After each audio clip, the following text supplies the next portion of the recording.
সুদূর হিমালয় থেকে উড়ে এসেছে একটি বিরল প্রজাতির শকুন।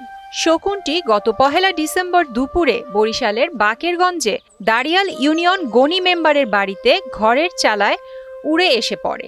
প্রথমে ভয়ে কেউ কাছে না গেলেও মুদি দোকানি সোলাইমান শকুনটি উদ্ধার করে সেবা যত্ন করে এবং বুঝতে পারে এটি অসুস্থ, এটি উড়ার শক্তি হারিয়ে ফেলেছে, উঠতে না পারায় ফিরতে পারছে না নিজ গন্তব্যে। অপরদিকে এই খবর ছড়িয়ে পড়লে এলাকার শত শত লোক শকুনটিকে দেখতে ভিড় জমাচ্ছে ওই বাড়িতে। আমরা জীবন দশায় এইরকম শকুন আর দেখিনি।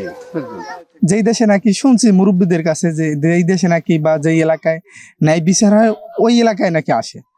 এই পাখিটা আমি কখনো দেখি নাই, পাখিটা আমার ভালো লাগে, এর লেগে আমি দেখতে এসেছি। উদ্ধারের পরেই সোলাইমান বিষয়টি উপজেলা বন কর্মকর্তাকে জানায়। তিনি শকুনের গঠন ও আচরণ দেখে জানান এটি বিরল ও বিলুপ্তপ্রায় হিমালয়ের গ্রিদি প্রজাতির শকুন। এর মূল আবাসস্থল হিমালয়ে। বর্তমানে শকুনটি উদ্ধারকারী সোলাইমানের জিম্মায় রেখেছে প্রশাসন। প্রতিদিন একটি করে মুরগি খেতে দিতে হয় তাকে।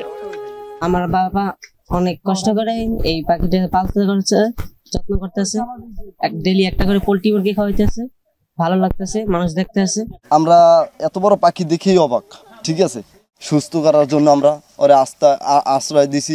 হ্যাঁ, এখন পর্যন্ত আর খাবার টাবার ঠিক মতো চলতে আছে, ওর চিকিৎসা সবই চলতে আছে।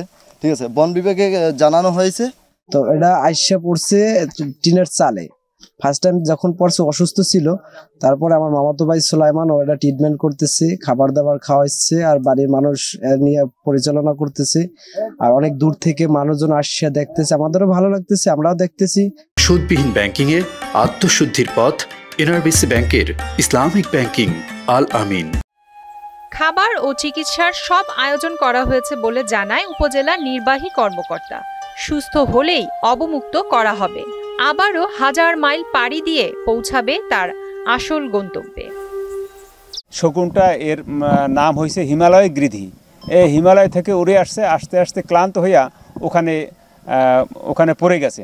তারপর ওকে আমরা ওই জায়গায় একটা সুইটেবল প্লেসে, মানে একটা ঘরের মধ্যে, সেখানেই আমরা রেখে খাবার দাবার ব্যবস্থা করতেছি। এবং আমি যারা শকুন নিয়ে কাজ করে তাদের সাথে আলোচনা করে সেইভাবে খাবার দাবারের ব্যবস্থা এবং প্রাথমিক একটু ট্রিটমেন্ট আমরা দিয়েছি। এখন ওটা একটু সুস্থ হলেই আমরা অবমুক্ত করব। প্রিয়াঙ্কা নিতু, মোহনা ডিজিটাল।